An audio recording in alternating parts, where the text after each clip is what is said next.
Hello, everyone. Thank you so much for joining us today for the third Low Carbon Smart Mobility Conference. It's a real pleasure to introduce you to our exclusive sponsors, Representative Monib Durrani, Sales Manager e-mobility for ABB. So Monib today will do a 5-minute presentation of ABB, and then he will take a 10-minute question and answer time. So over to you, Monib, for your quick presentation, and then we'll go for questions.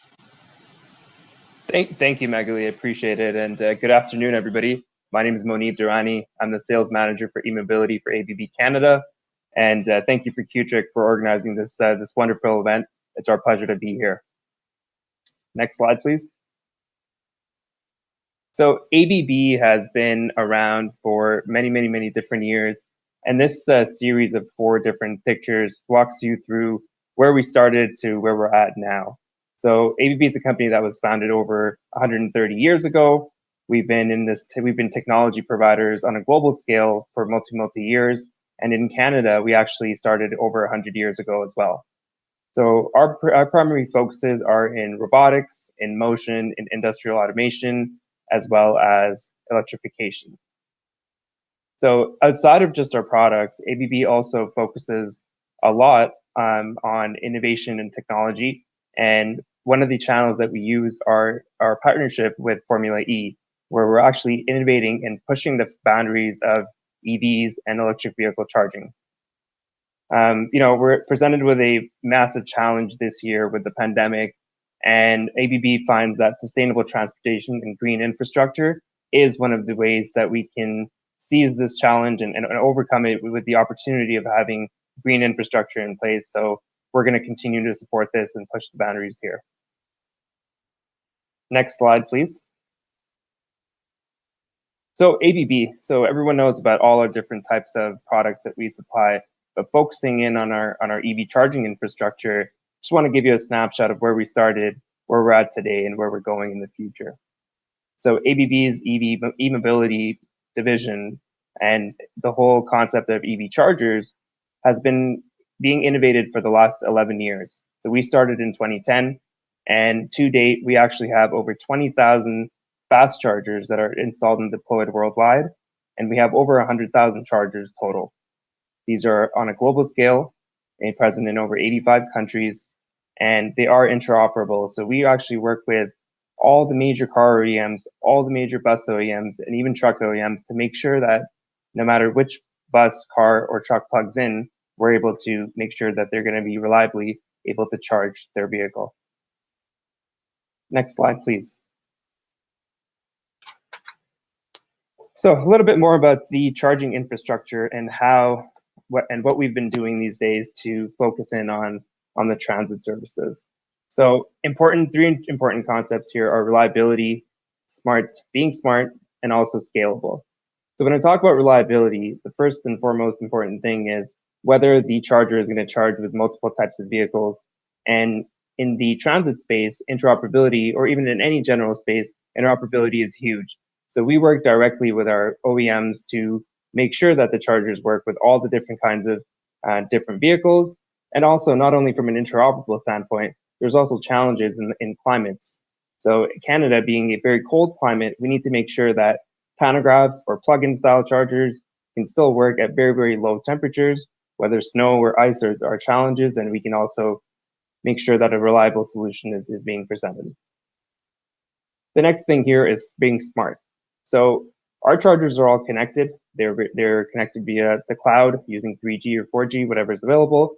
And that basically gives you the ability to collect data from the charger, data from the bus, and this actually helps you make decisions on a more informed basis based on data.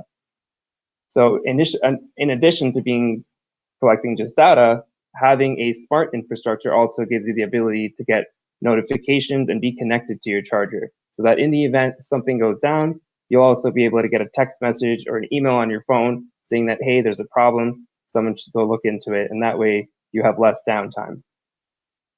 And lastly, just going to touch on our scalability on the charging side. So there's 2 ways you can scale a charging solution. One is by adding more power blocks to increase the power, which ultimately drives down the charging time.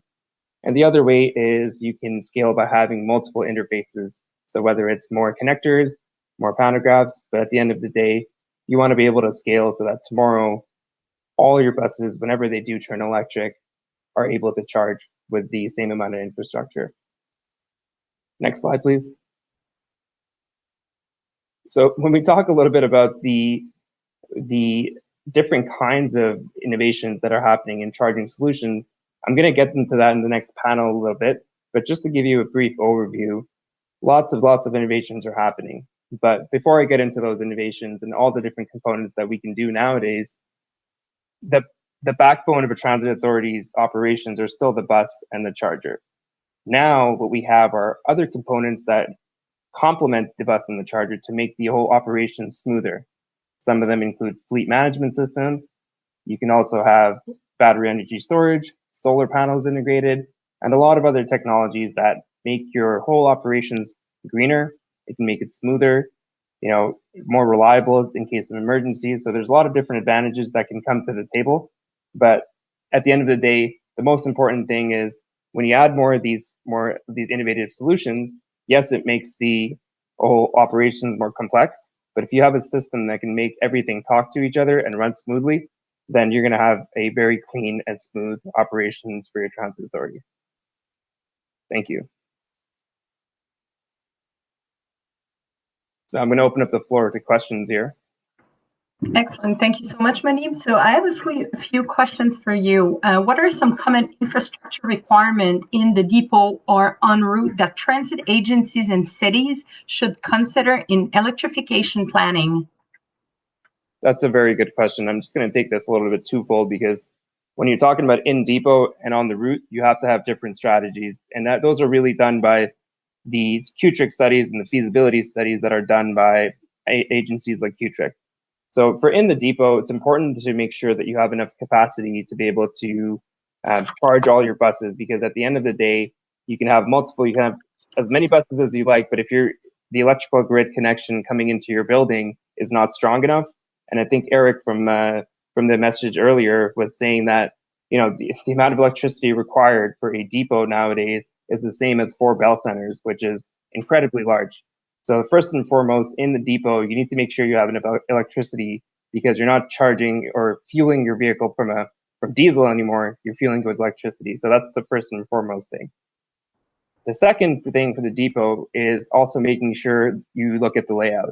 And Teresa was touching on this on the last panel, but essentially, where do you want to put your chargers? Well, if they're on the ground, no problem at all. If you want to put them on an island, that's fine. But if you're putting them on the ceiling, some of these depots have been around for many, many years, 20, 30, 40 years, and they're not structurally as strong. So you need to make sure to do a structural analysis, get an engineering company involved to see, hey, do I have enough electricity? Do I have enough weight that the ceiling can sustain? Because putting a pantograph on the ceiling or putting a depot charger, there's a huge difference in their weights. So that's something for the depot. For the en route, those usually there's very little challenges, but basically you need to have the space available so that your bus can safely enter into the charging lane, charge, and then safely exit out. But besides that, those are the main things that you should keep in mind. Very interesting. Thank you so much. Really interesting question here, more about vocabulary. So is it useful to talk about en route or in depot? I increasingly hear about pantograph and plug-in. What's your take on that? So en route or panto, what's my take on that? Or which one is, I'm not sure I understand the question. Is what are the benefits of each or the other? Is it useful to talk about en route or in depot? Because we hear a lot about pantograph and plug-in, so. Right. So no, both of them are important. The en route has a specific benefit to it, and one of those is the fact that you can have a fast charge way faster than what you can have at the depot. Because depot, your bus is intended to park overnight. And that way, the overnight part is because you need to have a large amount of hours to be able to charge. So if I was to use a cell phone as an example, you can have your strategy to charge your cell phone every 5 minutes and play one song on it, and then it dies. So for example, a bus completing a route, you can have that, which what Brampton Transit is doing, is a very small battery, completes its route, and it can get a quick, very fast charge from the pantograph or the en route charger. Whereas an in depot, nowadays, bus batteries go up to 600, 650 kilowatt hours. So to do that, you need to have time to charge. And the best way to do it is in the depot. So we're not going to be losing in depot charging. Brampton's one of the few exceptions in the world where they were able to use en route pantographs only and actually electrify the entire route. But the reality is for a transit agency, overnight charging and depot charging is going to be essential. Great. Yeah, that's true. Thank you so much. And interesting question here. What are the challenges currently and ahead associated with the standardization of buses and chargers?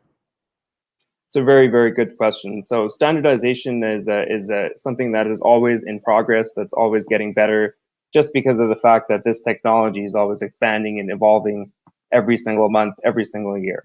So standardizations at the moment, there are standards in place for plug-in style charging or opportunity charging. However, for example, nowadays we have sequential charging, which is something new that came out, and the standards are not written around it, but they're coming and they're catching up. So the problem is that you can look at it as a problem or an opportunity, because what happens is the technology is evolving a lot faster. So we need to make sure that all the major OEMs are trying to standardize as much as possible with the bus OEMs, so that tomorrow, when more and more newer technology comes out and the standards aren't there, we can still be able to deploy and operate everything in harmony together. Okay, great. Thank you so much. And do you presently, like right now, offer battery pack attached charging infrastructure so that you can charge when electricity price is low and use later to tackle demand charges? We do. So ABB has an ABB connected software, and which is an energy management system known as Optimax. So we do offer that. So if you do want to be able to charge only at certain times of the day to avoid the peak demand charges, yes, we do offer that. And we actually go a step beyond that, because we actually optimize the entire schedule based on when the bus is supposed to come into the depot. You can have your operators plug them in, and then they forget about it. And then basically you leave it to the charge management system to figure out when it's going to feed it energy, so that not only are you saving costs, but so that the bus is ready to go and charged at a certain state of charge so that it has enough battery to complete its route. Great. And in talking about other kind of chargers, can we expect high power inductive chargings for public transit buses soon? So no, inductive charging is not on our roadmap at the moment, but if it does, then definitely we'll share that.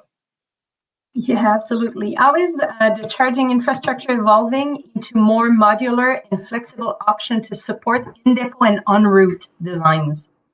Yeah, so they are becoming more and more modular. So at the moment for in depot, we're actually moving away from sequential charging and moving into parallel. But I'll dig into that a little bit more when we have a more time to. If anybody wants to discuss that offline, we can talk a little bit more on the parallel charging side. But it is becoming modular because reliability is becoming the major thing. So you need to be able to, anytime you plug in a bus or you plug in a pantograph, you need to be able to get power to the bus. So we are moving to parallel and shared powering charging. And one last question before I let you go, Manib. Given the rapid development of chargers and battery technology, what are the important initiatives that transit agencies should start think about in terms of maintenance and training programs? Yep, no, absolutely. There are a lot of innovations happening in charging. So basically, maintenance and training programs are something that ABB offers, and even other OEMs offer for their buses as well. So I would definitely encourage everybody to take that training, because at the end of the day, yes, the OEM as ABB, we will always be there to support on all the different trainings and service offerings. But at the end of the day, you have an entire staff with you that can also do a lot of the preventive maintenances and a lot of the basic changes or for parts or for cables that happen all the time that, would actually speed up your operation. So those are trainings that we offer that will help you be more and more independent from us. I think that's a great closing line. Thank you so much, Manib. So it's a real pleasure to have you today. Great presentation, very interesting and helpful. So thank you so much for being a sponsor of the third Low Carbon Smart Mobility Conference, and we hope to see you very soon. Thank you, everyone, and stay tuned for the coming up panel.